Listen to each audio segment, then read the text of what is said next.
please? It has been started.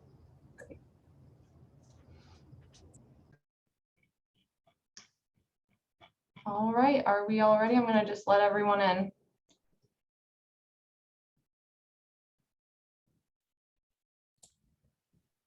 Ready. All right.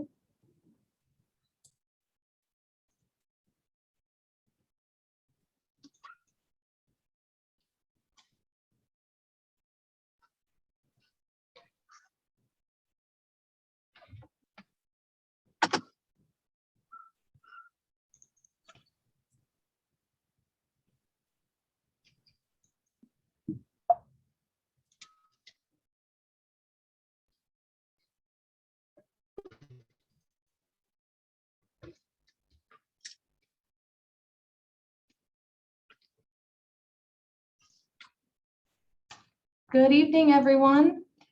I think we are still just admitting everyone into the room, so hopefully you all are able to see the screen in front of you. It should say Fishers 2040, a framework for our future. If anyone's having trouble seeing that, please let us know in the chat function. We'll give it just a minute to let everyone log on before we get started.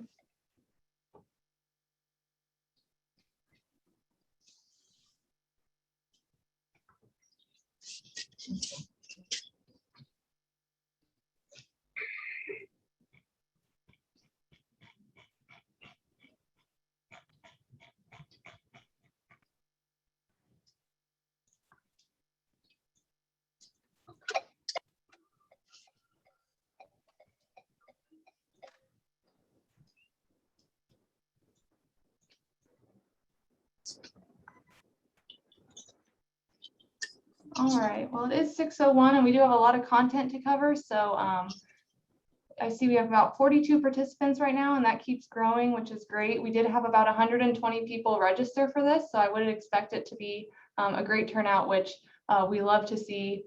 Hopefully that was a result of this being virtual and more accessible to people as well. So just to introduce myself, my name is Megan Schaefer. I'm the Assistant Director for the Planning and Zoning Department. It's great to have you all in here tonight. Just to go over a little bit of this meeting format. I'm sure some of you are familiar with Zoom meetings as we've transitioned this past year to this new virtual format. For those who are not familiar, just wanted to go over a few basics with you. So tonight's meeting, we will have a presentation with 4 speakers from the Planning and Zoning Department. This is more of a presentation and then a Q&A for you all. And so that we ask that you ask questions via the chat feature.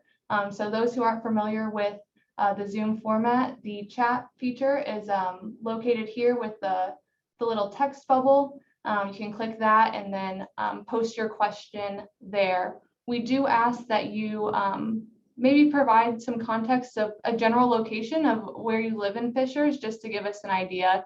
You know, if we've got a lot of people out in North Central Fishers talking about one thing, it's just good for staff to know where those questions are coming from, so we know where to focus our efforts there. We will have pauses in the presentation for questions. So the way that will work is you can post your questions as you think of them, and we'll come back to them to answer them. So don't think that you'll be missed. This presentation is being recorded, and we will post this recording online. So if you know anyone that was unable to make this meeting or any of the future meetings we have, you can, this will be available online for them. And then if you would like to view the full copy of the Fishers 2040 draft, that's also available at fishers.in.us/2040. And then for those who maybe want to view a print copy, that will be available at City Hall as well, which is located at 1 Municipal Drive here in the municipal complex. So as mentioned, this presentation is really to just give an overview to you of the Fishers 2040 update and help answer any questions that you might have on the updates that we'll go over today. But then we ask for any comments or feedback on the plan really to be submitted using that fishers.in.us 2040 link. There is you can go on that website and submit feedback there, or you can email them directly to me. So my email address is here, and you all should also have my email address just from receiving the link for today's meeting. So any comments, we're just capturing them through those channels, so that way we can make sure that those are documented appropriately for public record. Based on this timeline, we would request that comments are provided by May 26th. And this just gives us time to gather those before this goes to Plan Commission and City Council for final approval. All right, so the meeting agenda for today, welcome and introductions. So I'll go over that briefly. Again, I'm Megan Schaefer with the Planning and Zoning Department. We've also got on here Tony Bagato, who will be presenting. He is the Director of Planning and Zoning. Ross Hillary, he is a planner with our department. So Jesse Boschel. So we'll all be presenting on these topics today. And then Michael with Planning Next, which is a consultant that we've been using to help us with this plan, is also on the call to help facilitate the question and answer portion. So we're going to go over the public involvement process of this update, give you a little bit of the purpose and background of the Fishers 2040 Comprehensive Plan, and then really dive into the bulk of this update, which is broken up into 4 chapters, which is future land use, housing and neighborhoods, transportation, and parks. And hopefully we can cover all that in an hour and a half. And at 7:30, we will adjourn. So just to go over what the public involvement process will look like for this. So tonight is our first virtual open house. Again, great turnout. So glad that you could all join us. Really appreciate you taking time out of your evening to listen to our updates. We will also have a second virtual open house on May 6th, and that's going to be at 7 p.m. So if you know anyone who would be interested in attending that, they can go online and register for that event as well. Then on June 2nd, this will be going to our Planning Commission for a public hearing. That will be an in-person meeting held here at City Hall at 6 p.m. The Plan Commission is going to be provided with any of the feedback that the public has that we're capturing either through, again, the email or the comment button on the Fishers 2040 webpage. And then June 21st, this is the scheduled City Council adoption of the update. It says scheduled because this is tentative based on really the outcome of the Plan Commission meeting, but we would anticipate this to go to City Council for final approval on June 21st, and that's going to be also here at City Hall at 7 p.m. All right, so just to give you a little bit of introduction and background on the Fishers 2040 plan. So our Fishers 2040 plan is our comprehensive plan, so future vision for Fishers. So really we want to make sure that we're being fiscal sustainability as the community transitions from rapidly growing to a stable population by 2040. As you all may be aware, Fishers has grown tremendously at a rapid rate really over the past 30 years. Purposeful planning as the city develops and redevelops towards a build-out scenario to ensure that we continue to thrive as a smart, vibrant, and entrepreneurial city for the long term. And it provides direction and assists decision makers with short and long range choices for improving the quality of life in Fishers. So this is really a guiding document that staff and our policymakers make when making decisions. So the overall vision statement for the Fishers 2040 plan is that the city of Fishers is a smart, vibrant, and entrepreneurial city that provides an exceptional quality of life and fosters a culture of innovation and resiliency. So we really use this in all of the policies we try to implement. So just a little bit of history on the comprehensive plan, and that should say Fishers 2040. So in 2015 is when we first started crafting our new comprehensive plan. And there was a lot of public involvement involved in this process. So we had a steering committee and subcommittees. That's when it began in 2015. They met 24 times and put in over 600 hours of work. There were 63 individuals involved on those committees. There was a public survey that was conducted, and then there were 5 public meetings held and 2 open houses. That plan was adopted in June of 2016. And then since then, we have provided annual progress reports to City Council and Plan Commission, and then we are required to update that plan every 5 years. So that's where we're at today. It's now been 5 years since we've adopted that initial plan, and so we're going through our first update. So I do really want to highlight that this is an update to the plan, not a brand new plan. So there's been a lot of good content that was initially decided on back in 2016. And so at this point, we're really just looking at, what's changed in the last 5 years. There has been, especially in the last year, there's been a lot that's changed. So how can we kind of adapt this plan to fit what our continued vision is for the city? So the focus of this update, one is to really analyze current trends and conditions. Two, consider refinements to the goals and action items that were in the initial plan. We want to identify future land use for study areas, and then consider future priorities. So what this update process has looked like up until this point, we did have a steering committee, and then we had 4 subcommittees that were formed as well for each of the different chapters of the comprehensive plan. So we did meet with those steering and subcommittees 4 times, and overall 29 individuals were involved in that process. The Fishers 2040 plan is broken up into 4 chapters. So the first being land use, then housing and neighborhoods, transportation, and our park system. So the progress to date, so back when the initial plan was approved in 2016, there were 149 actions that were identified. And those actions really focused on these themes identified here: future land use, housing and neighborhoods, architecture and design, open space, parks, bicycle and pedestrian, transportation, environment, maintenance, accessibility, art, and accountability. So those were themes that were really throughout all of the action items.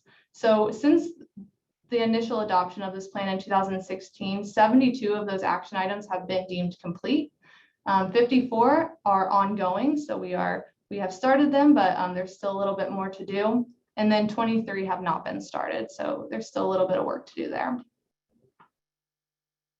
So that's just a background on the Fishers 2040 plan. I am going to pause now to answer any questions from the chat. So Michael, did we have any questions come in?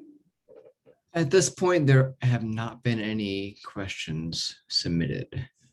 Okay, great. Well, with that, and if anyone's having trouble finding the chat feature, if you can also show your face and maybe raise your hand, we can help you out there. But with that, I will just move on to future land use, and I'll turn it over to the Director of Planning and Zoning, Tony Bagato.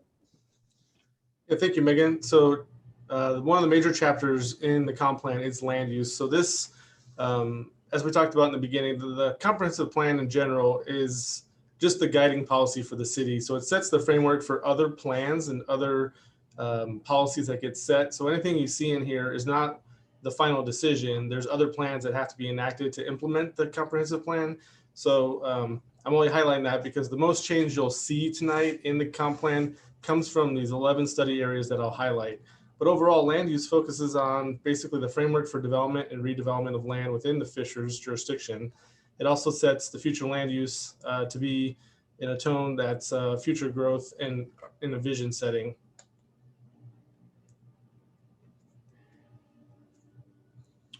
So the land use again covers basically the framework for development and redevelopment, defines future land use, vision for future growth, as I indicated, and then 11 study areas were identified in the original plan.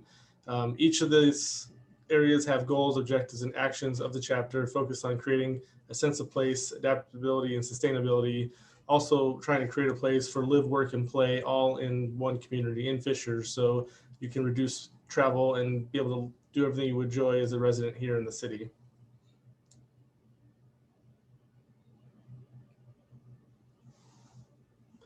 This is the future land use map that was previously established in 2016. What you'll see on this map that I'm going to highlight tonight are the crosshatched areas. So you can see them throughout the city in several locations. Those crosshatched areas are the identified study areas in the original plan. These were basically discussed at length, but wasn't sure at the time that they weren't sure what the land use would be at that time, either from redevelopment opportunities or just the amount of land there left. And so they were left to be studied over that time. So in the first 5 years, There has been some movement in some of these areas, but we never identified the future land use for those. So as part of this update, one of the major goals is now identifying the future land use for those study areas. This is a map that shows those 11 study areas that we'll cover. So they range all around the city, again, involving because of redevelopment opportunities or just really key areas within the city that we wanted to focus on. So the first location is at 96th Street and Allisonville Road. This is where the empty used to be Walgreens at this location. And so this area has been part of a residential mixed-use PUD that has not come to fruition today. But there has been discussion about what does it look like in the future if it still develops. What we're proposing here is increased open space along the White River, some ability for attached residential, which is multifamily, and then neighborhood mixed use. And that could be more residential or even office commercial. We believe that this is the long-term highest and best use for this property. Again, anything shown tonight, it doesn't change the zoning, it doesn't change what today. The city would have to further provide further actions with rezoning efforts or approving specific plans or PUDs for this area. So I just want to highlight that as we're showing the first one. The second area covers about 52 acres. This is south of 116th Street off of Lantern Road. You have Heritage Meadows to the west there and I-69 to the east. This is an area I would say that within the last 5 years has already begun redevelopment. It was added to the city's nickel plate district, which is our downtown code. There has been redevelopment of the residential lots as well as some new multifamily added at the south tip of this area. So in keeping with what is already being redeveloped, we're showing neighborhood mixed use, which again is meant for a mix of residential or commercial opportunities or higher density apartments. And then the middle of that would be core residential, which is meant to be single family, duplexes, and townhomes options. Area 3 is 131st Street, just east of Brooks School Road. This is also known as Brooks Chase. This was identified as a study area just because it was part of the discussion around housing and neighborhoods. Long-term, as we reach build out, we want to make sure that existing neighborhoods are able to receive revitalization efforts. And what does that look like going forward? So we do continue this remaining residential single family. We do, however, see the potential, if there was future redevelopment at the east corner there, it would be neighborhood mixed use, which would be in line with the Saxony development to the east.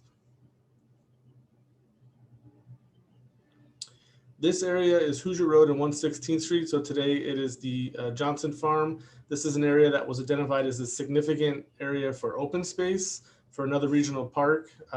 As Megan will cover in the park section, there's a need for parks in Middle Fishers, particularly North Fishers, but also just the Middle Fishers in general. We had a lot of subdivisions come in over 15 years when we grew from 15,000 residents to 70,000 residents very quickly. And so there's a need to accommodate some more parks and open space in this part of town. So the focus would be here, if the city was able to participate with a builder or get engaged with the landowner, there could be potential for a regional park here, maybe eventually the community center that's being studied today. And then we would envision just residential to the north of it as you get closer to the school. Now this is State Road 37. This was added as a study plan 5 years ago because of the anticipated improvements to State Road 37 that have begun today. Currently we have 126th Street open, and we anticipate that future growth there could change over time. And what would that look like because of those improvements? The discussion in the land use committee really focused around what you would see at 100 on State Road 31 in Carmel, how they've added corporate headquarters and larger office buildings along that interstate. So this is an opportunity that if those retail centers or auto sales ever went away, we could look at potential zoning that would allow more office space. Then it would also have a mix of other uses, given that it's along the Nickel Plate Trail and then also other industrial uses to the east. So the lighter purple is flex employment. That's meant to be a light industrial warehouse type use. You have it at the north and south end, kind of bookending with attached residential, and those are existing apartments today. And then there's pockets of what we have neighborhood commercial around the existing retail right at the corner of those intersections. And then the far north left, you have a little pocket park being shown. This is part of the Nickel Plate Trail Master Plan. There's a lot of discussion in that plan about creating open space opportunities and parks off of the Nickel Plate Trail so that people have a place to stop and engage and rest up, or just enjoy nature where there's more greenery. This land is the municipal airport at 96th Street along Willow Road and Nickel Plate Trail. This is actually another plan that's already in the works today. This plan has been shown as kind of a warehouse flex employment node for the last 4 years. We rezoned this area and created development standards in 2016 to accommodate that. There was also a master plan put in place, and we recently have been reviewing some projects here that would be in line with that. So what makes the most sense here is flex employment. Also, any development here, goes through the municipal airport and their regulations around, airport landing. So you wouldn't have residential here and other taller buildings. So we would see this as a low profile kind of industrial style use.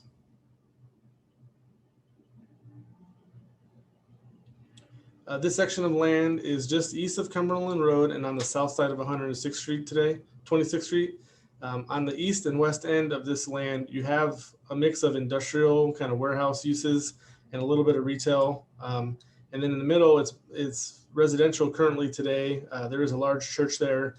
We envision that over time, with the improvements to State Road 37 and the easier access for vehicles coming in, that there would be some expansion of that warehouse kind of flex employment node. We don't see this as heavy industrial. It would be more like light industrial and maker space. Again, everything that's there today remains zone residential, but long-term vision, we see this occurring out more like a flex employment node. And just highlight that the greenway buffer is there for the existing creek. This is one of the larger areas of land today that's vacant. This is 535 acres on the east side of Fishers. So just past Oleo Road and St. Vincent Hospital, we have a large chunk of land between Interstate 69 and 136th Street. There's also that triangle portion off of Southeastern and 136. This right now we anticipate growing with just more residential today, mainly because there's a lot of commercial already approved on the south side of 136th Street. If that is to develop, then we have some flex employment closer to the hospital. Given the closer location to the interstate there, we would foresee more industrial type uses along there. Right now, we anticipate residential on 136th Street, just given how large it is between the interstate and that street. And that also there's no, right now there's no timeline for a potential interchange at Cynthian. If that Cynthian interchange is ever added into the city based on the state's approval, there is potential that that area could change a little bit. But right now we foresee residential being the highest and best use. This area of town is Southeastern Parkway and 113th Street, just east of Florida Road and along Atlantic Road. This was identified as a study area because there's a lot of new residential going on the east side of town, and there's not a lot of retail amenities, commercial amenities. So the discussion was, can we look at a potential like a small mixed use center here?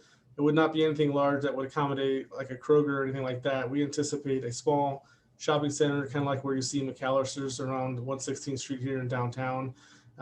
So we would have split this area into what's called neighborhood commercial, and then more just continuing single family to the north.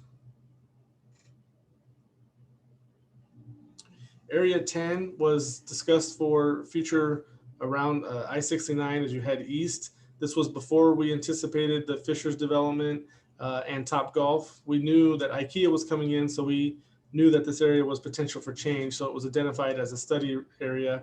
Now that we have seen the Fishers district construction there and the success of that, as well as Top Golf, we envision that this would just continue that same development pattern. So across the street from Fishers district would be regional mixed use and everything, and that existing church there today as well. And then the last area shown is right at 116th Street and Ella Road. It's on the north side of 116th, is before you cross White River into Carmel.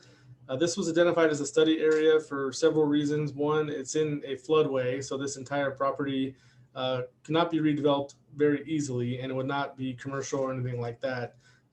Given that it's in a floodway and right along the White River, the discussion here would be potential for future Wright River access along the corridor. Conner Prairie is looking at access to the river, and there would also be access at 96th Street. So if there is a park kind of access here, White River, you would have a stopping point every 2 miles along that corridor, and we think that would be a good connection here. Again, today everything is zoned residential. It would remain residential under the zoning, but for the long term, we do foresee that open space. This is added to our Parks and Open Space division. So that covers the study areas. The remaining focus of the task force looked at what would be the new action items coming out of this update. And the major one would be rezoning areas of the city to align with the future land use map. So we have rewritten our development standards from 5 years ago to be more in line with the comp plan, but the city needs to look at a master rezoning effort. It wouldn't change a lot of the developed areas today, but it really will focus around creating more mixed use nodes, which is our second action item, and will hopefully identify future redevelopment areas. As the city reaches build out, we do anticipate, this plan anticipates a population of 140,000, and today we're at approximately 100,000. Given the amount of land left in the city, we anticipate that would only occur through future redevelopment, and that has to be studied very carefully and include any residents or public involvement around that area.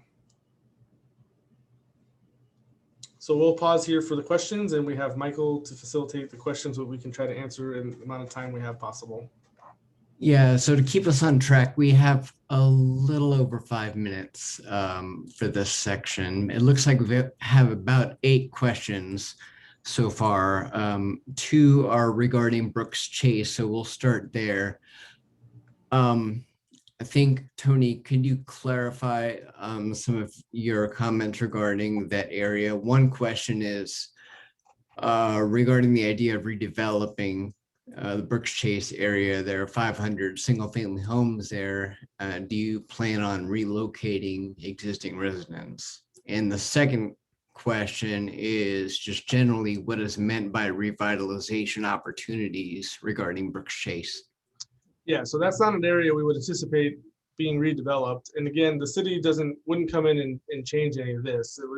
Anything that gets changed is usually through the developer coming to the city and doing a partnership. But given the amount of homes there, no, we don't anticipate that being significantly changed from what it looks like today.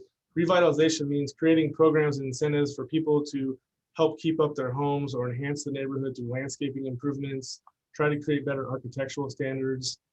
It was just an area of town that got built pretty quickly by a builder that's no longer around. And unfortunately, it was known around the Indy region of not building the best quality of homes. So revitalization means creating incentives, either financial or other ways of trying to just increase the vitality of that neighborhood, make sure it stays feasible and economically enhancing to the community. So we don't envision that being redeveloped. And Lee says, recalls the 2040 plan was originally rolled out in the year 2000. Curious as to whether the original 2000 plan was referenced in what came out in 2016, the 2040 plan. The question is, was the previous 2000 plan tossed out and the 2016 plan created from scratch? I'm not aware of a 2000 plan. So in my understanding is this was the first comprehensive plan adopted by the city. There might've been some other specific plans. So maybe that's a question you can submit online that we can look into further. Yeah, that was my understanding as well, Tony, that the 2040 plan, which was adopted in 2016, was the city's first comprehensive plan. And there may have been some basis for it, but it was a new plan. Another question is, how many more concepts like Lantern Road are going to be proposed, and how many homeowners are going to be pushed off their properties? Well, there's no other concepts being proposed, and homeowners are not, if they don't choose to sell, they're not going anywhere. Again, the city's not coming in and taking any property.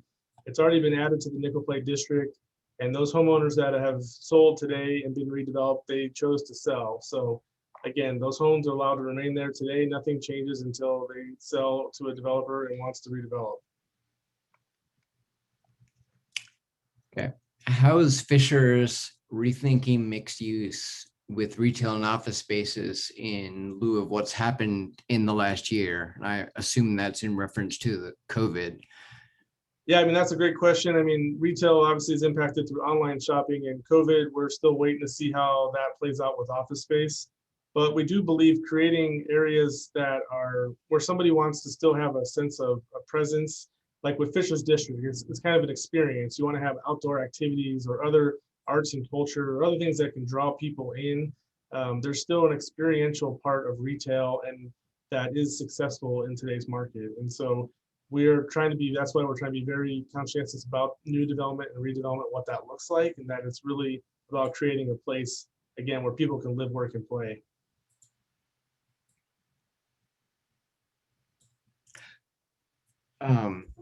Another question, Tony, is how does the city go about acquiring land currently labeled as institutional, such as the church at the corner of Allisonville and 141st? In Yeah, the 2040 plan, that moves institutional to suburban residential. yeah. So again, just to kind of highlight, it's an overall theme I'm hearing. So the city doesn't come in and buy the land. We will work with a developer who's ever interested. So normally the developer will approach the landowner first and say, hey, are you willing to sell? And then the developers come to us and say, what does the city plan for this area? We would look at the master plan or the comp plan and say, well, our potential highest and best use would be this. In this case, it would be flex employment. So it would be a developer who's interested in that kind of development the city would support. Again, the city is not going to look to buy the land and develop it ourselves. That's not what we do. Mm-hmm. Thanks. Another question regarding, I believe, Area 8. This was submitted by Yolanda.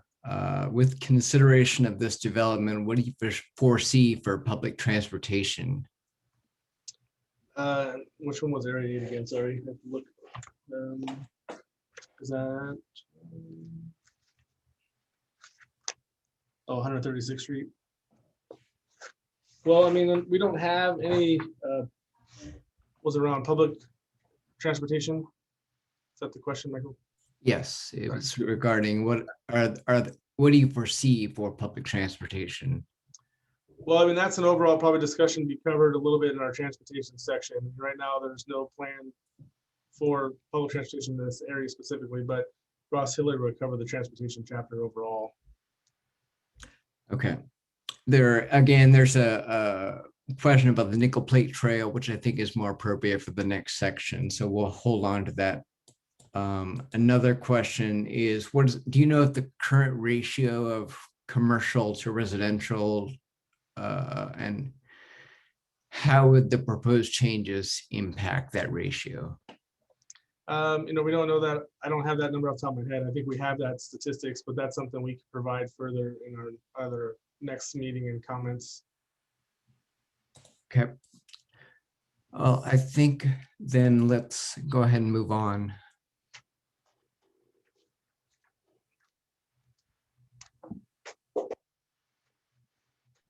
All right, so and any questions that don't get addressed, if we have to move on it with the presentation and it hits 7:30, we'll make sure that those are addressed. So don't think that we're just going to bypass your question. We'll just hold off till the end, till we make it through the presentation, and then we'll remain on to get those answered. But the next chapter is going to be housing and neighborhoods, and that's going to be covered by our planner, Jesse Boschel. Good evening, everyone. I'm Jesse Boschel, the Planning and Zoning Department. This chapter is the Housing and Neighborhoods chapter. The subcommittee had very good conversations over our 4 meetings regarding, looking at the future of the city of Fishers.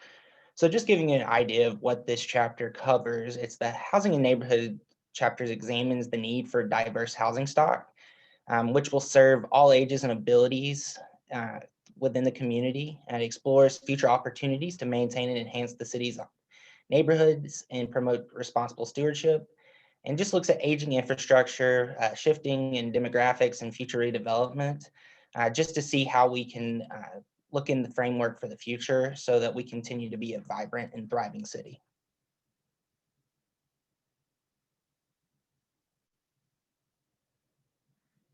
So the main points and main sections of the chapter within the comp plan are the introduction, which has the organization, key findings and initiatives of this chapter, and the process of how how the original 2015 went about doing this. It takes a current state of look at the current state of housing. So looking at demographics and the housing stock. So just providing you with a median age, median home price, that sort of thing, and then it looks at the goals, objectives, and actions. So overall, the two main themes that came out of the subcommittee this time was promoting housing diversity, affordability, and needs for changing demographics, and supporting revitalization and upkeep of existing neighborhoods. So this first slide here is talking about promoting housing diversity, affordability, and the needs of a changing demographics. The first point that I will point out here is identify feasible incentives to promote development of the missing middle housing. The diagram or image to your right there is a breakdown of what we're talking about with a missing middle. So talking about, cottage clusters, having accessible housing, having duplexes, triplexes, just having that different, alternative housing rather than it all being single family residential. So one of the things we would like to do with this update is update the UDO to define a broader range of alternative housing and encourage the integration of a variety of housing types into new neighborhoods. One key point that came out of this as well was just to promote affordable housing education. Just discussing at a broad level, the needs for various demographics, housing types, and city programs that could be utilized, as well as state programs for affordable housing, and just having target messages to the general community as well as potential housing developers. I think one of the biggest things that came out of this update is the need for a housing task force. We update this plan every 5 years, and the goal would be to form a housing task force that meets, quarterly or biannually to discuss current housing trends, look at what the actual need is in the city of Fisher. So it's not with every 5 years that we come in and say, yeah, we need this. It would be something that we could stay up to date on the current trends and what's coming towards us as a city and what our current needs are. Another point was to revise the UDO to address and encourage universal design. So this is already something that is listed in the comprehensive plan, but wanted to highlight that just to revise the UDO to address and encourage universal design options for aging in place. Our demographics show that the city of Fishers is getting older, and as we want to have a life cycle where people can, have first-time home buyers, grow in their career, become empty nesters, and then retire. So by doing that, by having universal design, we're allowing for that to happen. So that would be something that would have, wider door openings, no step entryways, single-story living, that sort of thing. And the image to the right shows that as well. Moving on to the second theme, which was support revitalization and upkeep of existing neighborhoods.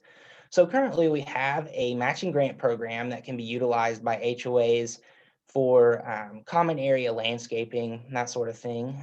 The goal would be to expand the matching grant program for individuals to be able to utilize that to get grant funding to, do facade improvements, do, landscaping upkeep to their own yards, as well as come up with different ideas and grant programs of how we can incentivize, people to maintain and upkeep their homes without having to go to a major cost by providing that, mitigating the cost by providing those grants. The second one would be work with HOAs, homeowners, and landlords to identify the needs in existing neighborhoods.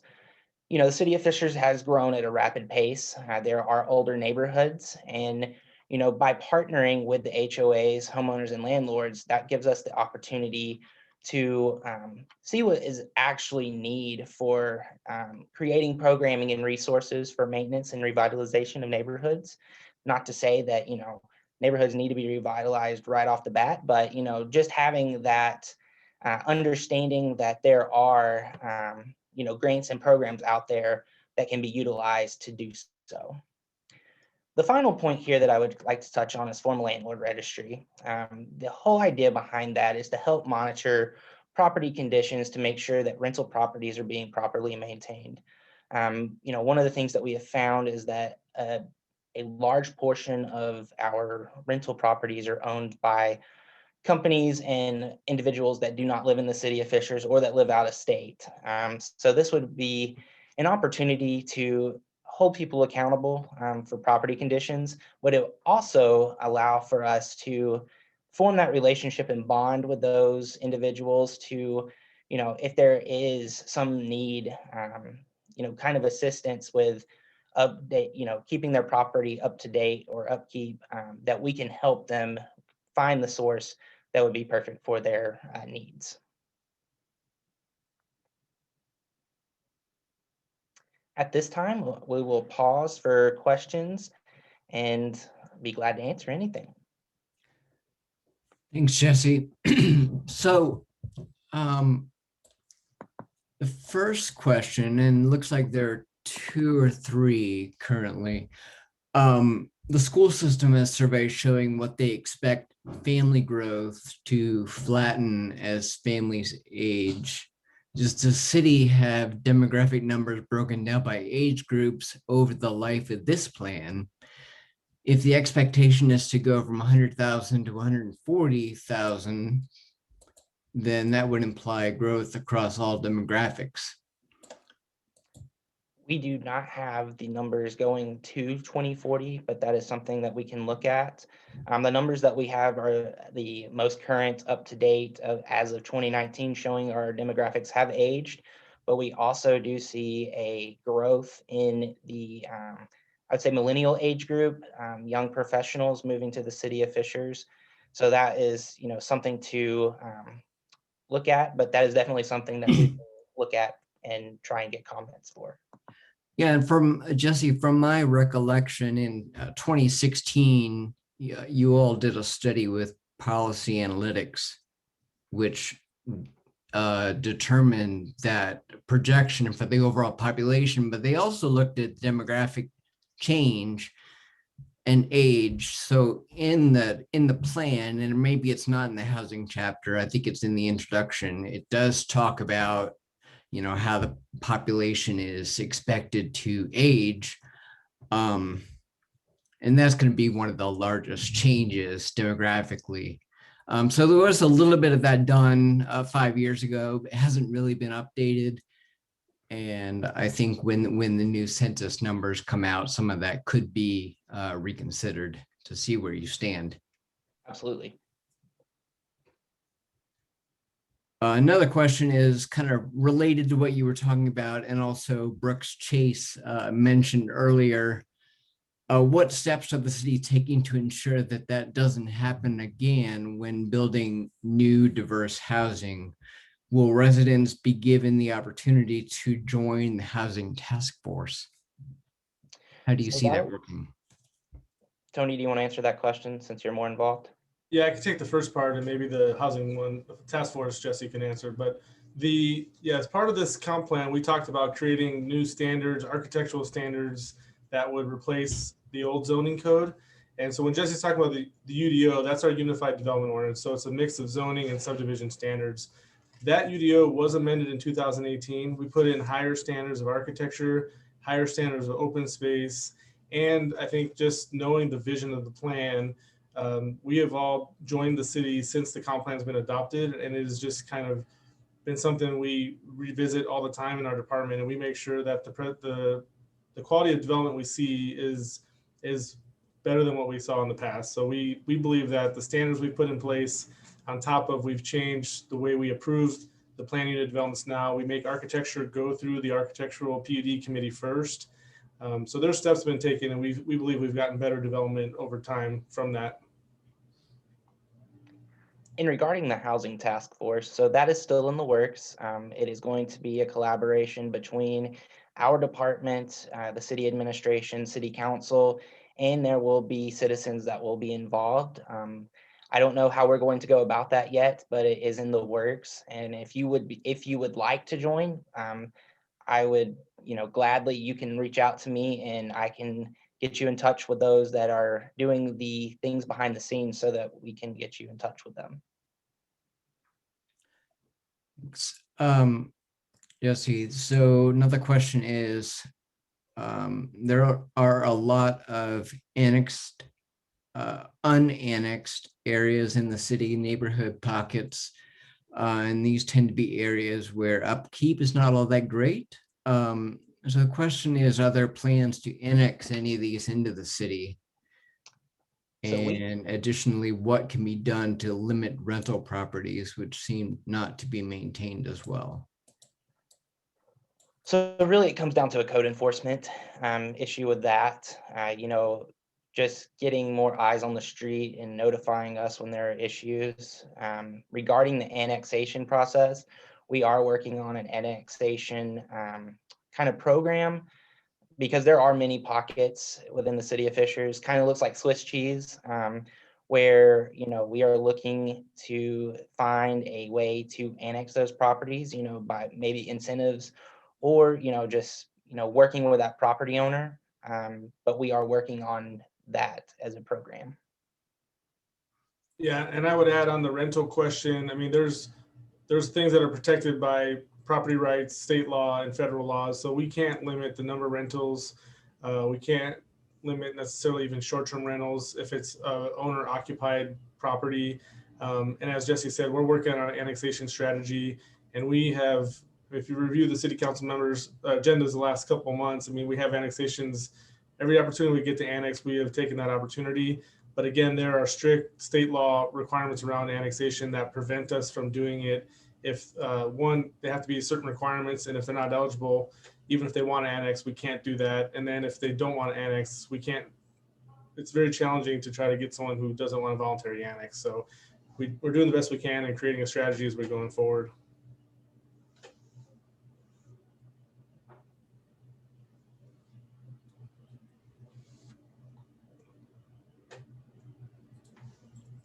Follow-up question to that, can't rentals be limited by covenants?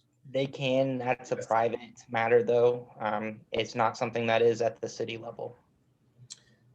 Yes, that can be done through the CCNRs, but not at a zoning level. Okay, looks like that's it for the housing questions at this time. All right, well, the next chapter is transportation. So I will turn it over to Ross Hillary. All right, hopefully you can hear me all right, but good evening. Like Megan said, my name is Ross Hillary, city planner here with the city of Fishers, and I facilitated the transportation subcommittee. So chapter 4 examines the future transportation needs of our community. This framework includes the needs of drivers, pedestrians, and cyclists. It also anticipates the infrastructure needs that will help sustain and enhance Fishers' economic sustainability and resilience for the long haul. As we dive in, the chapter consists of 6 main sections, including goals, objectives, and action items. And this chapter had over 90 action items. Also included corridor plans and design standards, which we'll talk about, as well as a thoroughfare and bicycle and pedestrian network plans, both of which we'll take a deeper dive into. With the largest amount of action items in the comp plan, the action items looked at a broad spectrum of items, including a focus on connectivity, safety and accessibility, as well as maintenance, sustainability, and efficiency. On the next slide, we'll see that one of the updates to the transportation chapter is the thoroughfare plan. This plan establishes a hierarchy of transportation network, as well as more specifically to ensure the efficient transportation and transport of people's goods and services in our community. And with that, it also includes a function classification system, which is put in place to help make sure that the network works properly. I was going to say, the truth is we typically live our lives within this network and we don't even realize it. But tonight, as we'll touch on some of those, we think it's really helpful for us to kind of explain some of those different classifications. I'm sure you guys are all familiar with what an interstate or expressway or state route is. We have both Interstate 69 and State Route 37, which is under construction in our backyard, as well as local streets. And a local street would be what you typically see an apartment or a condo or a house on. But there's also 3 other classifications that we'll talk about. Those classifications are called primary arterials, secondary arterials, and collector roads. And in this order, from largest to smallest, typically aligns with their capacity. And we'll go into more detail on those in a few minutes. As we transition into updates, I'd like to highlight these 3, which include studying an additional vehicular connection across the White River with local stakeholders, including our neighbor, Carmel and Hamilton County. As our community continues to grow, there's been an interest from, again, like I said, the neighboring community, as well as our community leaders, about the possibility of another vehicular bridge across the White River. Separate from that, the comp plan update will direct staff and policymakers to also look at opportunities to make sure pedestrians have better access across the White River. This could be accomplished in tandem with a new interchange, a new bridge, or separate at existing crossings, but it was made to be a separate action item. The White River Plan, which was completed in December 2019 with multiple partners, touches on opportunities for better access to residents, or for residents, including locations throughout Fishers. And we'll touch on the White River Plan a little bit more in the Parks chapter. Lastly, the ability to study a robust pedestrian connection across I-69 near East 116th Street to connect the Nickel Plate District, which we're all familiar with, and Fishers District is a long-term goal. This can be done multiple different ways, either by modifying the existing interchange that we're familiar with, a potential new interchange similar to what we have 106th Street, or adding a separate pedestrian amenity nearby. As I'm sure you're all aware, this would be a huge undertaking, but as an action item, it will help guide our policymakers in supporting a study like this to make sure we have a better safety for our pedestrians and cyclists.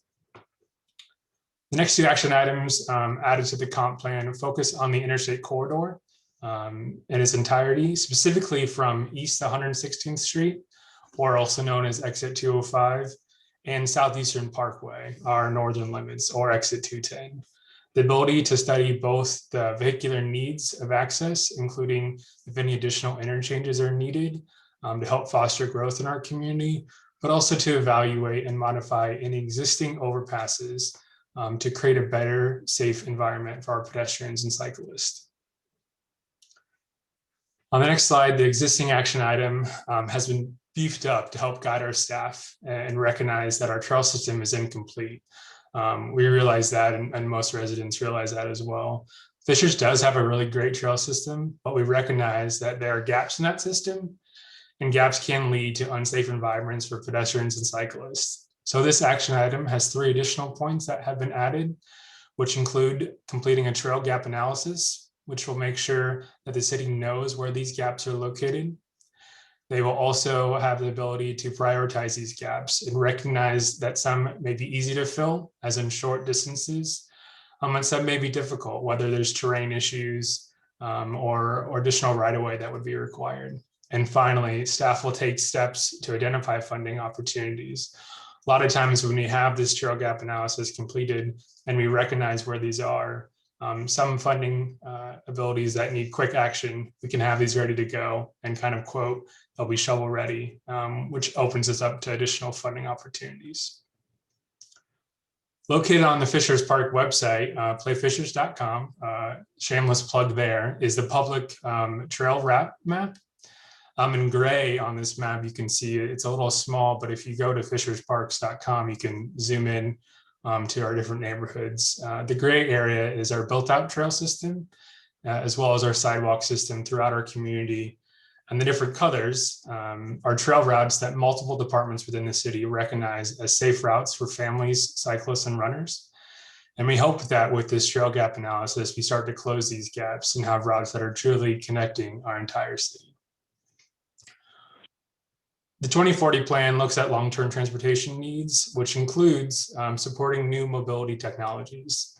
Staff would like to help support these by creating a best practice guide for commercial ventures and help connect electric vehicle charging companies to give our city a strong network as automobile makers, start to make the shift to offer larger amounts of EV vehicles.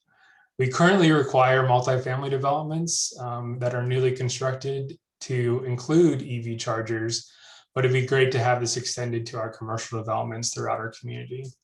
As a city, we would also like to be a resource for existing commercial and multifamily developments to help them retrofit their existing parking for EV chargers for both their customers and for their residents that live within those developments. We're going to switch gears a little bit and look back at those 3 different road types that I mentioned before that are included in the thoroughfare plan update. And those 3, again, were called primary arterials, secondary arterials, and collector roads. And first off on the slide is the primary arterial. And these are the largest road families that we're familiar with in our community and require about 120 feet of right-of-way or space needed. Here are 2 different sections of a primary arterial, which are both really great examples of roads to help us get us all from point A to point B within our daily lives. You'll see both these. One is Oleo Road and one is East 116th Street. And on the thoroughfare plan, these are shown in red, which is why you see that red bar underneath. As we continue, the second one that we mentioned is called a secondary arterial. And these are slightly smaller than our primary roads and typically need around 100 feet of space or 100 feet of right-of-way. And here you see 2 examples on the top specifically and how a road can grow over time as capacity needs increase. Within the same amount of space, that same 100 feet, you can see where a 2-lane road and a 4-lane road both fit and allow for that growth over time without disturbing the adjacent property owners. And again, these are shown in blue on the thoroughfare plan. And lastly, the one I would like to highlight is connector roads, which require around 90 feet of right-of-way or space. And these are what connects our local streets, the ones that we see in our neighborhoods, to those other 2 that we already talked about. These are examples of both Hoosier Road and USA Parkway. Both are the same classification and typically have the same amount of capacity, but they're built differently. You can see one has a median down the middle and one has a 2-lane typical road. These elevations, along with all the existing corridor plans, can be found in the existing Appendix C of the Fishers 2040 plan. So if you didn't get a good look at these, that's quite all right. They're all available right now in that appendix of the existing plan. On the next slide, we'll show the update of the thoroughfare plan, and there's a lot of information on here. So please don't worry, this is all available for you to review at a more in-depth look. And on this, what we have done as staff is anything that is bubbled, which is words that have a little line on the outside, are changes that we've seen from the 2016 plan up until now. You can see major updates along the 37 corridor, as well as intersection realignments and roundabouts in East Fishers as we continue to grow. This plan also shows some potential new roads, which are dashed. And it shows a possible interchange off of I-69 at Cynthian Road, which we touched on briefly earlier. Again, there's a lot of information on this. So I want to make sure that you have access to it and what you do if you were to look at those chapters that we have linked.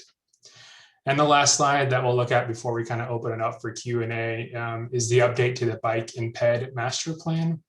There were some minor updates made in 2019 that added the Geist Greenway, which you'll see in East Fishers. But this update now shows the nickel plate trail, that kind of dark, thick red arrow right there. It's a 5-mile corridor that runs throughout the west side and the heart of Fishers. And I'm sure you guys are all aware and excited to see this open up in the future. We're really close and it's already available for most residents. This is a great opportunity to connect to our neighboring communities of Noblesville and the city of Indianapolis. So we added this as part of that draft document as well. That was a lot of information, but I think at this point, we'll kind of open it up for questions in chat. So Michael, what's up? Great. Well, a couple questions about the Nickel Plate Trail, since you were just mentioning that. You want to start there? Sure. So what can you tell us about the timing and when the remaining sections of the trail will be paved and open? Yeah, and we will also talk about this in the Parks chapter, but Megan, do you want to tackle that so far? Yes, so the Nickel Plate Trail, the sections from 106th Street kind of to the downtown core, and then skipping over the downtown from Lantern Road up to, I believe, 131st Street, that has been paved. Any sections south of 106th Street or north of 131st Street, those are future phases, which are still to be determined on when those are going to get paved. The downtown missing section, there's going to be a tunnel that goes under 116th Street. And so there's been a lot of engineering work that's gone into that, a lot of design work. And so I believe that is set to begin construction this summer, if I'm not mistaken, definitely this year, but I believe this summer that we are going to break ground on that probably sometime in the next couple months. I would anticipate construction to start on that, but the future phases are still kind of to be determined, and that'll be dependent on future funding. Thanks, Megan. So we're still on the Nickel Plate Trail. There was, I think, an idea about when it goes past the airport, having a viewing platform. Is that still part of the plan? Yeah, so I'm pretty sure what that resident is referring to is visions that were in the Fishers master plan for that trail. There's lots of great ideas that came out of a pretty robust community outreach program. And I think specifically there was a kind of a viewing platform near the airport at 96th Street, similar to what I'd see kind of in the High Line in New York City. Any of those things that were kind of shown in that master plan, similar to this 2040 plan, are long range.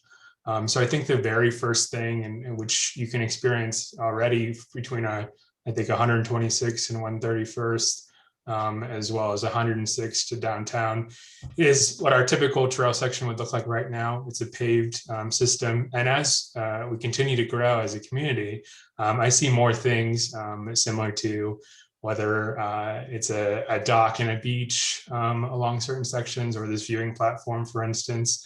Again, those would be long range, all kind of pending on funding. That one in specific, we'd have to be working with the airport. So short range within the next couple of years, I don't think we would see that. But again, that master plan we have in our back pocket as we continue to vision for that entire trail corridor. So I would keep on to that. But I think in the next couple of years, you'll kind of see the trail evolve as it is as we move forward. Okay. Two more things on the trail.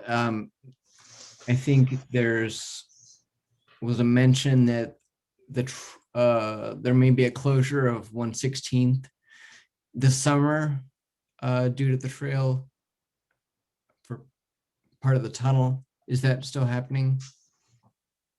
Yes, that's correct. And I know we have Jason Taylor maybe on the line, but it's supposed to anticipate to be closed for 60 days. Yeah, and I know we do have Jason on the line. I don't know, Jason, if you're able to unmute yourself. Hi. It's starting June 1. This is Jason Taylor. Sorry, I was having some technical difficulties.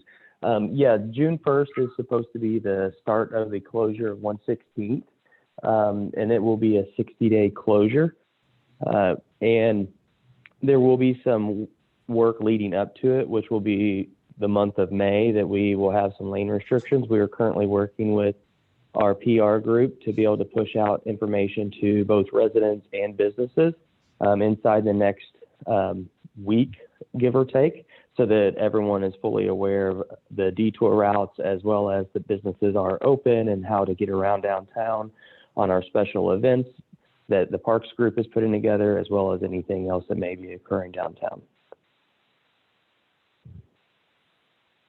Okay, great. Thank you. And the last question about the Nickel Plate Trail is whether there have been plans or discussions with Noblesville and Indianapolis about connecting to the trail. Yeah, I'll answer that one as well. Most certainly, we have been in communication with Indianapolis and Noblesville, as well as the Hamilton County.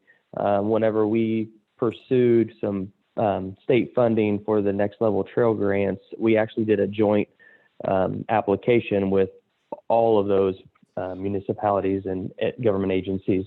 So that is something that we are actively doing from a marketing standpoint, signage, look, the feel, the aesthetics experience. The timing for each one of the different communities is slightly different. I know Indianapolis is actively pursuing it, as well as Noblesville, but I don't know their funding to say that they will be starting construction inside a certain period of time. Okay, thank you. Well, moving on from the Nickel Plate Trail, there are a couple questions about 116th and regarding traffic. So one is, it seems like Fishers keeps adding to the traffic flow with development along 116th. And, you know, it's causing backups that maybe extend all the way into Carmel. And so I guess both questions are asking, you know, what can be done both about the traffic, what are the plans for it, and another related question about speeding on 116th. So on the 116th and Allisonville Road intersection in particular, that is something that we have recently received federal funds for because of traffic congestion. And so therefore we are currently exploring whether it should be a roundabout, whether it should be an improved traffic signal itself. And that is anticipated to go to construction in 2024, I believe. So we are aware of traffic concerns along 116th Street, and we are actively looking and pursuing federal funds to help offset some of the costs associated with construction to do those improvements. Specific to the development piece, I mean, I think that's part of what this group is discussing with the zoning and planning, as well as the access management for those. Was there another question? I couldn't remember if there was a third item that. No, I think you covered that question. I think a couple of the others are really in relation to timing of some of the intersection improvements and road improvements. So specific ones are, I think this might be shown on the thoroughfare plan, but obviously I wasn't clear on the slide, but our future intersection upgrade is going to be traditional lights or roundabouts. And I know that was shown on the thoroughfare plan. Yeah, and that's a good question. We tried to show on the thoroughfare plan if it was going to be a standardized intersection improvement, that we anticipate that we would put a different symbol on it. Those were some of the discussions that we had versus a roundabout. It is clearly shown as a circle, kind of similar to the roundabout itself. But that being said, just because an intersection is shown as a standardized and like a standard intersection as a signal, does not mean that we wouldn't evaluate it during the scoping phase of a project to determine if there was a better solution for handling the traffic at that particular intersection at that time and in the future.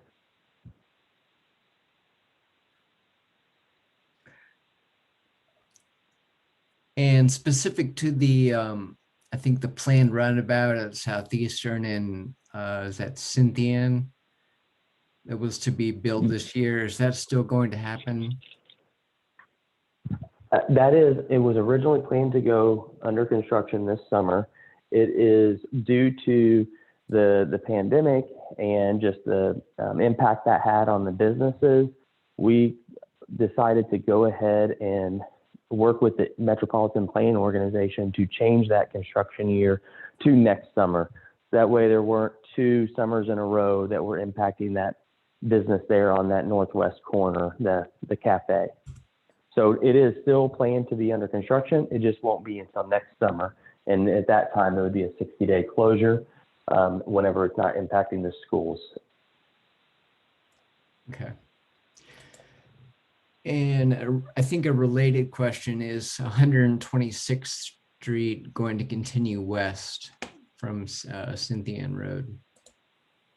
That is something that we're showing on our thoroughfare plan, and the connection is currently proposed to be at Florida Road and Southeastern, but there are not any immediate plans, or nor are we pursuing federal funds to be able to make that connection yet. Whenever there is a need, we will certainly get out in front of that. But there's still a decent amount of undeveloped land out there, and traffic volumes aren't necessitating us to make that connection. So at this time, we are showing it because we anticipate it to be needed, but we are not actively pursuing improvements. Okay. Got it. And I have one more question in regards to timing, and then we probably should move on. And this one is about 146 in Allisonville interchange is getting ready to be revamped by the county. So when, if ever, do you see the remaining parts of Allisonville in Fishers going to 4 lanes? At this time, we're not really anticipating that to be an immediate need. With 37's improvements and the introduction of the interchanges, we anticipate that the majority of the through traffic will utilize State Road 37 and more of the local traffic utilizing Allisonville Road. And our most recent project, it stops the 4-lane section at 131st in Allisonville. That is where we are currently thinking that it would be the limits. That being said, in 5 to 10 years, as we continue on through this Comp 2040 plan and the thoroughfare plan updates, we would definitely reevaluate this on an annual basis to make sure that we are identifying it in advance, and whether it be a 4-lane or a 3-lane or just remain 2 lanes. But at this time, I do not anticipate it being 4-lane section. Great, thanks. There are just a couple other questions that have popped up, but for the sake of time, we do need to move on, but I'm going to try to get back to these questions before the end. So we'll move on to the parks chapter. Yes, thanks, Michael. And I'll try to get through this quickly so that way we leave enough time for questions, because I know I appreciate you guys. I want to be respectful of everyone's time on here as well. So the next chapter is going to be the parks chapter. So the Fishers Park System is a major component of our cultural identity and an important contributor to the community's vibrancy. So this chapter really summarizes the Parks and Recreation Facilities Plan that provides guidance for the many facets of our park system. So just to give you an overview of this chapter, so it includes 4 main sections. The first being there was a community needs assessment done back in 2016. So that is included in this. There was also a land acquisition analysis that was completed. So they really took a look at, what's the future growth of the Fishers population and how much parkland are we going to need to acquire to maintain an adequate ratio of parkland to population. It also includes some park designs for future existing parks and future facilities, and then really identified goals, objectives, and actions for the park system, and those focused on being accessible, mixed use, sustainable, vibrant, safe, collaborative, and making sure that they are of good quality. So some key findings and initiatives for this chapter. As mentioned, just identifying how much additional parkland is going to be needed for our growing population, making sure that we're connecting our park system to our natural amenities that exist in Fishers, making sure that the parks are designed for all users. And then a new objective was identified, which is really just continuing to promote and program our park system in inclusive ways. So here I have shown, if you are not aware, we have a new lifestyle blog, which is called This is Fishers. So you can go to thisisfishers.com to view that. And really these blogs highlight, not only businesses around the community, but also just different experiences through our Parks and Recreation program that you can experience here in Fishers. So the park system today, this map does highlight where our existing parks facilities are located. Altogether, we have over 700 acres of parkland and a total of 26 parks. That does include the Nickel Plate Trail, which we identify as a linear park. And you can see kind of the breakup. We categorize these in different ways, from a signature park, which is a regional draw, all the way down to a neighborhood park. But you can see these are kind of dispersed around the city. And it does include the new Agri Park that was recently opened in the last couple of years, and the future Geist Waterfront Park. So some of the goals that were identified as a part of this update. So one was to plan for the future parks and recreation facilities. So really assessing the feasibility of a dog park here in Fishers. We've heard from residents that is a need. This was mentioned earlier in the presentation, but identifying where there are land opportunities in North Central Fishers for some additional open space. Pursuing land off the Nickel Plate Trail for pocket parks. And then an indoor, really looking at what an indoor community recreation and events facility would look like, and one that's focused on multiple uses, not necessarily just athletics. And so there is a task force that is really diving into that right now, headed by Councilman Todd Zimmerman. And they're looking at, what is being underserved in our community, and what could that look like moving forward, and where could that be located? So one of the other goals was to promote health and wellness. So in this last year, we have formed the Fishers Health Department, and there is an ongoing initiative in the city, which is called Stigma-Free Fishers, which focuses on mental health in the community. So it's really looking at how can our park system continue to partner with these different initiatives in our new health department to promote health and wellness, both mental health and physical health. So some of the ways that that was identified was promoting mental health through possibly a tranquility park, and then really just promoting our park system so people can get out there and get fresh air and exercise. So promoting that through physical vehicular wayfinding, and then also parks entrance signage, which promotes the overall network. So another goal, which kind of goes hand in hand with what Ross talked about in transportation, is to expand our trail network and connectivity. So really prioritizing the east-west trail connections to the Nickel Plate Trail. This is what this exhibit shows here. So, someone had asked about phasing earlier with the Nickel Plate Trail. And you can see on this exhibit, these orange areas are what have been currently constructed up to 131st Street. This pink portion is that closure of 116th Street that Jason with our engineering department was talking about. And then the blue is those future phases.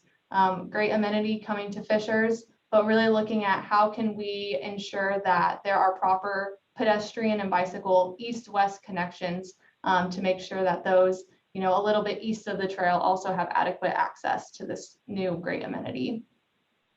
Second would be creating a trail loop of the overall parks network. So how can, we have 2 parks, how can we connect those so people can, get there by either walking or bike and not necessarily having to drive. And then also looking at waterway connections. So the White River Master Plan was mentioned previously, and this was kind of a regional plan that was conducted across municipalities. And so looking at how can we really use this natural amenity to our benefit, whether that be with kayaking, other, potential platforms out to that White River, just making sure that that's an amenity that we're utilizing in our community. And then the last goal is really promoting arts and culture. So in 2019, the city did adopt a new art and culture master plan. And so this update just really expanding on that plan. So identifying available spaces for the performing arts community to either rent or utilize, whether that's, existing city facilities that are being underutilized, or other even private facilities that the performing arts community could potentially use for performances. Also establishing a city grant program that provides funding opportunities to the arts community for public art installations. And then also with programming, so focusing on multicultural events, which would include music or food festivals, things like that, that really add to the cultural experience here in Fishers. So I know I just covered a lot. We do have about 10 more minutes, so I'll answer any questions that came in on the park side, and then we'll go back to maybe some of the other chapters that we missed for those questions. So Megan, there weren't any new questions added during the parks section, but there were a couple of follow-ups that are related to the Nickel Plate Trail. So I guess we could start there and then maybe bounce back to some of the other questions we didn't get to earlier. So on the Nickel Plate Trail, there was a question about the in the downtown corridors, the boardwalk from the Nickel Plate Trail to Aluda Foundation, also long-term, like part of the vision, or is that actually planned to be implemented? Yes, so I think what they're referring to is we had created a Nickel Plate Trail master plan a few years ago, which really was, if we had unlimited funding and no restrictions, what would the trail look like? And so as a part of that master plan near the Alhuda Foundation, there was a platform that was identified. There are no short-term plans to have that constructed because that would depend on funding and coordination with the private property owners, but is a potential future amenity that could be added, but no short-term plans for that as of right now, but something that we could explore in the future. This may be a similar answer, but are the sidewalks to accessing the Nickel Plate Trail on 106 and 131st on the radar for the near future? Yes, so this really goes back to that trail gap analysis that Ross had mentioned in the transportation section. So we're really wanting to look at big picture, where are these gaps at in our trail system, and how can we prioritize filling in those gaps? And I would say those east-west connections along the Nickel Plate Trail are going to be given priority, just to connect people to the Nickel Plate Trail, which is going to be a huge north-south connector for pedestrians. So I would say that's going to be a priority. It really just depends on funding sources that are available, which we all are going to be looking at identifying through grants as well. Okay. A couple new questions came in. One is regarding connectivity, and maybe you can speak to this. Many new subdivisions have walking and biking trails that just stop. Will they connect someday? Yeah, that's a great question. And so if we look at that bike and ped master plan again, that really shows a complete network throughout. And one thing that we do when it comes to different subdivisions, and as a developer comes in, they're plotting a large area, we do require that those paths along the road are constructed with that. Typically, you do see a lot of times where they do stop, whether it's at an intersection or they stop in between a development. Of course, the long-term goal is for all those to connect. And so to Megan's point that she just made, that trail gap analysis will kind of show where those are at. If there's an ability for a development to come in between two areas, that's something where we would probably prioritize that lower, right? If there's an ability for the taxpayers not to have to burden for that trail connection, that would be great. But if there's an area where we typically aren't going to see any redevelopment, that's where something like that could be at a higher priority and try to fill those gaps. So I agree. It's definitely annoying if you're kind of going along a trail system and it stops right there. But like we said, that trail gap analysis will help find those and then also help try to fill those in. Creating a timeline for that is also really important.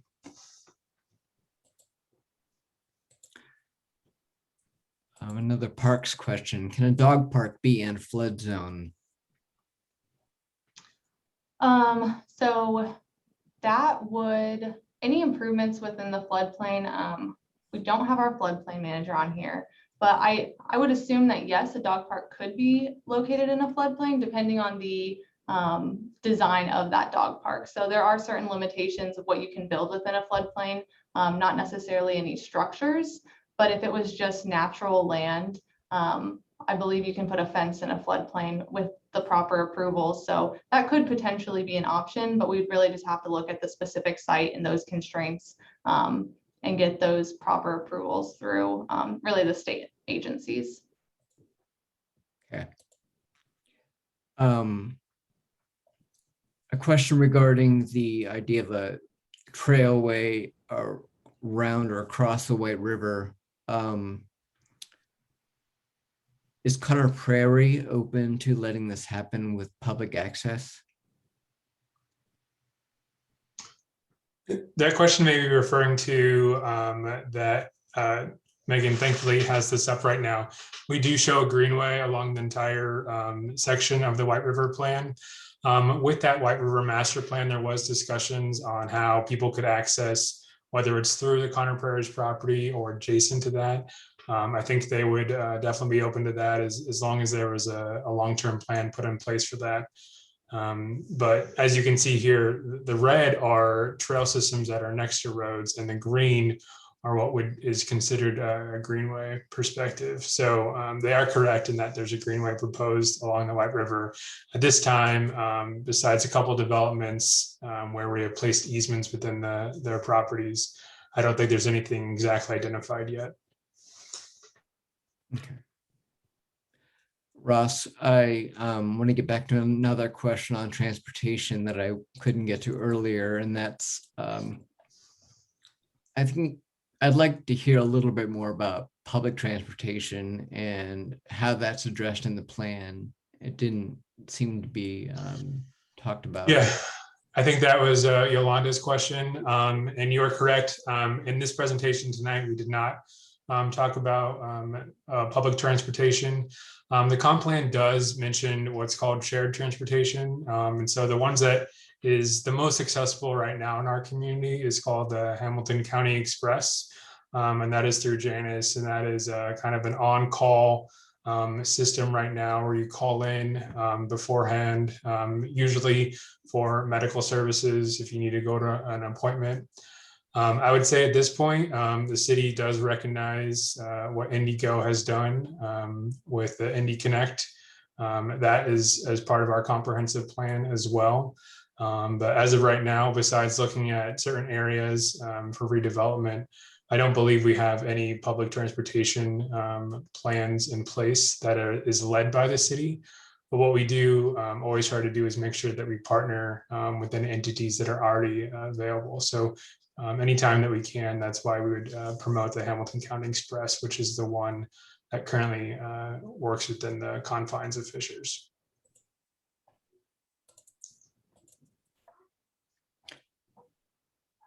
Great.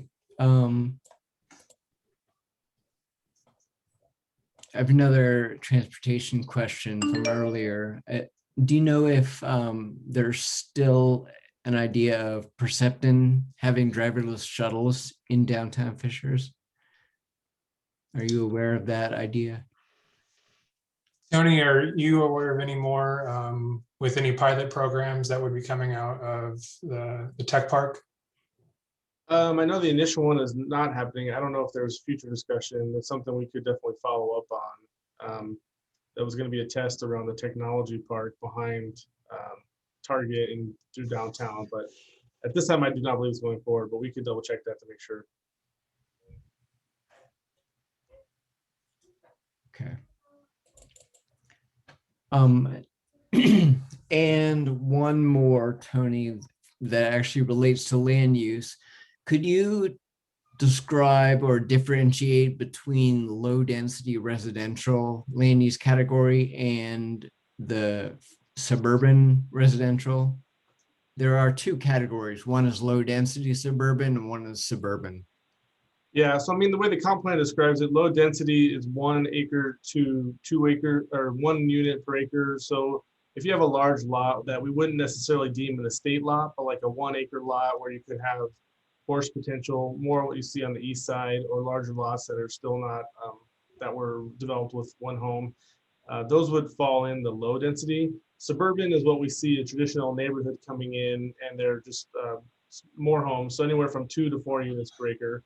Typically in Fishers, we see around 2 to 2.5 units per acre. I haven't seen very many at 4, but what you would say like Sunblest is a traditional neighborhood would be a suburban residential where a bunch of larger lots next to each other could be considered low residential.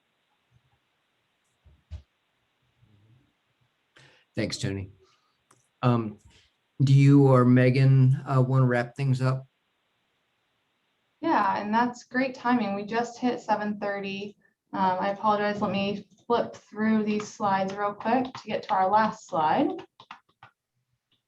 So as mentioned before, the full draft is available at this link shown before you, which is fishers.in.us/2040. And I believe there'll be a link that's provided in the chat as well. If you want to visit that, you can click on that link and it should take you directly there. So you can view the full draft, and it also is broken up into chapters. If you're just really wanting to focus on either transportation or parks, you can just take a look at that chapter.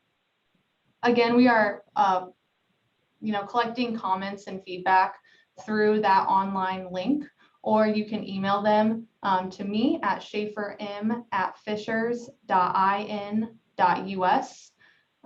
You all should have my email address as well, since the meeting link was emailed to you today. And then we do just request that those comments be provided by May 26th to staff, so we can collect those before going to Plan Commission in June. So if anyone has any additional questions or anything that wasn't necessarily answered today, feel free to follow up with me directly, and we can get those answered. We really appreciate you guys taking the time out of your day to listen to us today, and look forward to getting your feedback. So thank you all.